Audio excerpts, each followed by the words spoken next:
चलिए हम लोग शुरू करते हैं क्लास 12 का एक्सरसाइज 10.1 मैथ का। ठीक है, तो इसमें देखिए सबसे पहला चीज़ क्या दिया है कि उत्तर से 30 डिग्री पूर्व, उत्तर से 30 डिग्री पूर्व 40 किलोमीटर का आलेखीय निरूपण करें। ठीक है, तो देखिए सबसे पहले हम लोग क्या करेंगे, डायरेक्शन बनाएंगे। तो यहाँ पर देखिए ये ओरिजिन ले लिए, यहाँ से इधर हो गया पूर्व, इधर पश्चिम, ऊपर उत्तर और नीचे की ओर दक्षिण होता है। ठीक है, अब बोल रहा है उत्तर से 30 डिग्री पूर्व, तो यहाँ से 30 डिग्री का एंगल बना लीजिएगा। ठीक है, और 40 किलोमीटर का कटा है, तो आप क्या कीजिएगा कि 1 सेंटीमीटर, ठीक है, बराबर 10 का स्केल ले लीजिएगा। 1 सेंटीमीटर बराबर 10 किलोमीटर का स्केल ले लीजिएगा, और 1 सेंटीमीटर, 2 सेंटीमीटर, 3 सेंटीमीटर, 4 सेंटीमीटर, ये 4 सेंटीमीटर ले लिए। तो अगर एक स्केल है,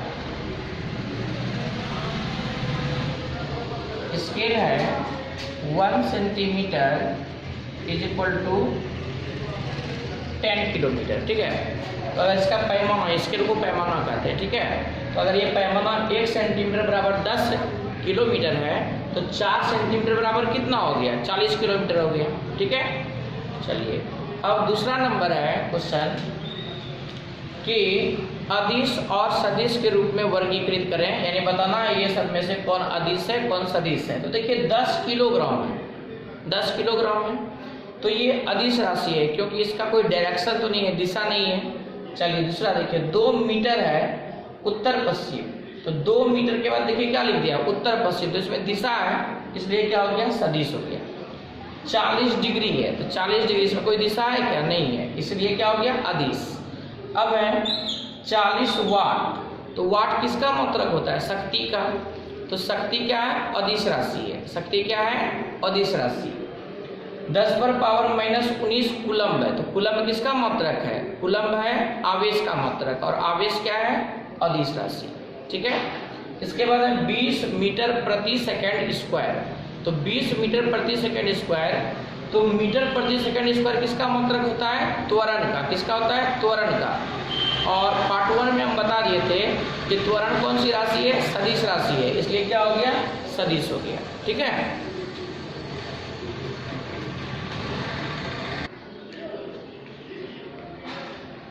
चलिए अब हम लोग देखते हैं क्वेश्चन नंबर 3। तो 3 में भी वही दिया है कि सदिश कौन है कौन अदिश है, वर्गीकृत कीजिए। तो समय कालांश है, तो समय कालांश मतलब समय। ठीक है, तो समय जो है, समय में कोई डायरेक्शन तो नहीं है, इसलिए क्या हो गया, अदिश राशि।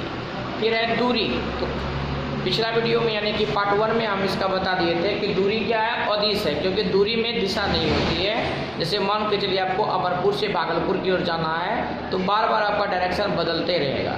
ठीक है, अगर भाया रोड जाते हैं, मतलब रोड होते हुए जाते हैं तो। अब देखिए इसके बाद है बल।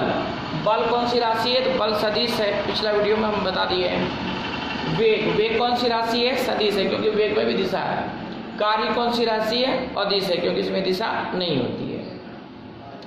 नंबर 4 देखिए, अब चौथा नंबर में क्या है कि ये एक फिगर दिया हुआ है वर्ग का। ठीक है, तो आप जानते हैं वर्ग की सभी भुजाएं क्या होती है, बराबर होती है। तो ये सभी ना ABCD चारों जो है इनके परिमाण बराबर है। ठीक है, अब क्वेश्चन में पहला नंबर दिया गया है कि सा आदिम सदिश का नाम लिखिए, कि इसमें से कौन कौन सा आदिम सदिश है। तो सा आदिम सदिश किसको कहते हैं, सा आदिम सदिश कहते हैं कि जब 2 या 2 से अधिक सदिशों का प्रारंभिक बिंदु एक ही हो, उसको हम लोग कहते हैं सदिश राशि, सॉरी ये सा आदिम सदिश। ठीक है, तो देखिए यहाँ पर A वेक्टर और D वेक्टर दोनों एक ही जगह से प्रारंभ हुआ है, इसीलिए A वेक्टर और D वेक्टर क्या है, सा आदिम सदिश है। ठीक है, सा आदिम मतलब एक ही जगह से प्रारंभ होना। ठीक है, चलिए अब दूसरा नंबर है समान सदिश। समान यानी बराबर। ठीक है, तो समान सदिश किसको कहते हैं कि जब 2 सदिशों की दिशा भी समान हो और परिमाण भी बराबर हो।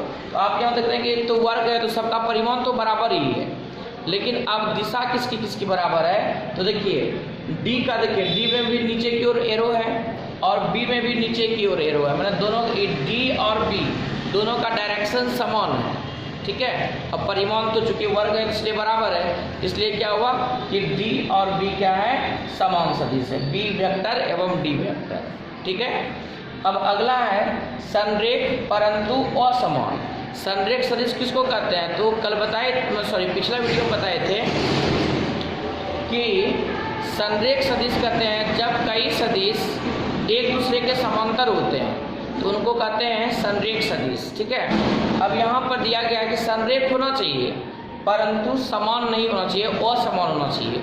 तो आप देखिए ए वेक्टर और सी वेक्टर को देखिए, दोनों एक दूसरे के समांतर है और समान इसलिए नहीं है कि परिमाण तो बराबर है लेकिन दिशा बराबर नहीं है, इसलिए ये असमान है।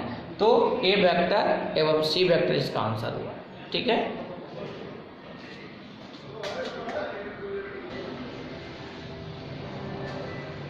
देखिए अब क्वेश्चन नंबर 5 की बात करते हैं। तो 5 नंबर में दिया गया है कि सत्य या असत्य बताइए कि कौन सा कथन सत्य है और कौन सा कथन असत्य है।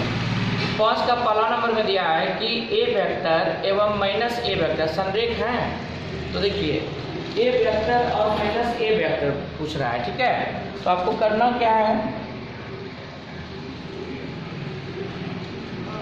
ए वेक्टर अगर ये ए वेक्टर है, ठीक है, तो माइनस ए वेक्टर इसका उल्टा डायरेक्शन में होगा, परिमाण में बराबर होगा लेकिन डायरेक्शन उल्टा होगा। तो आप देख रहे हैं कि ए वेक्टर और माइनस ए वेक्टर बोल रहा है कि संरेख है। संरेख का मतलब क्या, संरेख का मतलब होता है समांतर होना, ठीक। तो आप देखिए फिगर, इसके मुताबिक में आप क्या बता सकते हैं कि यह कथन सत्य है ना, क्योंकि दोनों एक दूसरे के समांतर है, ठीक है। चलिए अब दूसरा नंबर दिया गया है कि दो संरेख सदिशों का परिमाण सदैव समान होता है। तो दो अगर संरेख सदिश हैं तो पिछला यानी पार्ट 1 में हम बता दिए थे कि संरेख सदिश के संरेख होने के लिए सिर्फ समांतर होना जरूरी है, ना तो परिमाण बराबर जरूरी है और ना दिशा बराबर जरूरी है, ठीक है। कि दिशा एक भी तरफ हो सकती है, अलग अलग तरफ भी हो सकती है, ठीक है। सिर्फ समांतर हुआ तो संरेख है, ठीक है। संरेख के लिए कोई चीज़ और अनिवार्य नहीं है कि दिशा समान होना चाहिए या परिमाण समान होना चाहिए, ऐसी कोई बात नहीं है। सिर्फ समांतर है तो संरेख है, ठीक है। इसलिए ये कथन क्या है, गलत है, यानी असत्य कथन है।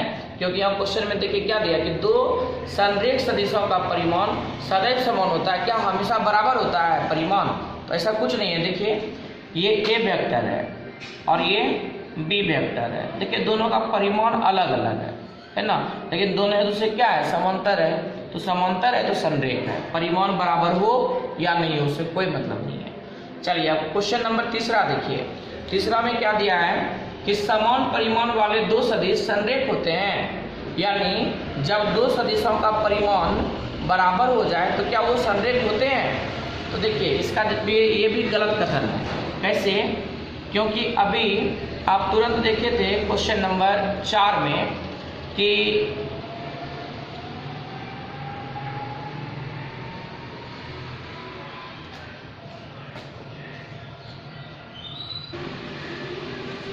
क्वेश्चन नंबर 4 में आप देखे थे कि ए बी सी डी चारों का परिमाण बराबर है ना।